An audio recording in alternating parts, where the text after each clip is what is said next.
This is rapidly spreading in our communities. King and Snohomish counties have seen dozens of confirmed cases so far, and many more are waiting for test results. And responding to the spread has cost the state and local health department millions of dollars, and Congress has a plan to pay it back.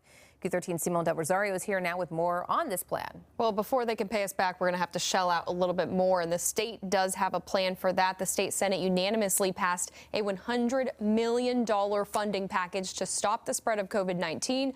Public health organizations have been shelling out some serious money trying to fight the spread, and while Olympia is stepping up, so is D.C. Washington Congresswoman Susan DelBene says she secured $11.5 million to immediately reimburse public health departments in our state.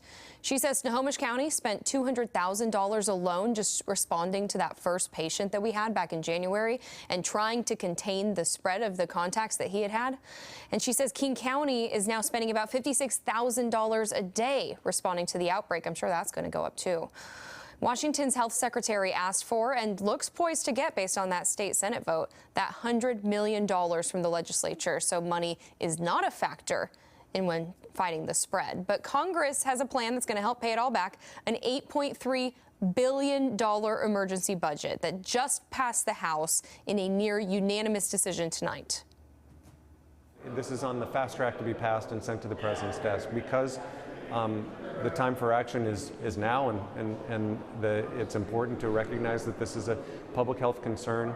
Making sure that resources get out to the state of Washington, resources get out to communities that are affected is important. That's something that thankfully Democrats and Republicans all acknowledge, and that's why you're seeing fast action. Yeah, the vote on this bill in the House, 415 to 2, just 2 House Republicans voting against it. It is a lot more than what the president proposed. He proposed $2.5 billion, so we're talking about more than 3 times that amount. But a chunk of this $8.3 billion is planning to go to research, developing a vaccine, trying to improve testing and availability of testing. We know that's an issue.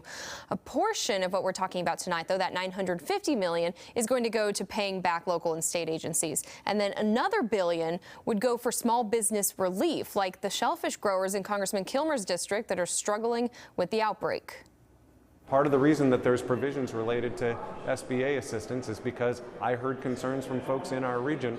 I had a direct conversation with our leadership, including the Speaker of the House, and said we got to do something about that.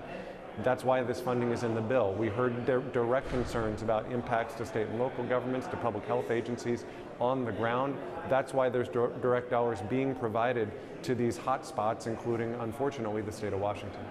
Yeah, with that bipartisan support, this should go straight to the Senate, straight to the president's desk. Of course, again, a lot more than what the president had originally asked for. But he had said in the past, hey, if Congress wants to give me more money, we'll take it. You know, there's a huge impact in the international district already, but I've started to hear from other businesses who've already seen a drop in their business because people just aren't going into the office because they're being told to stay home. How do they apply for some of this money if this stretches on? Does it trickle down to them? This is going to go to, yes, exactly. This is what that's meant for. It's going to be subsidized loans for small businesses. And it's interesting that you mentioned the international district and those restaurants there. When I was speaking to Congressman Kilmer tonight, he actually mentioned our coverage going down into the international district and talking to those businesses and how much they've been struggling over this.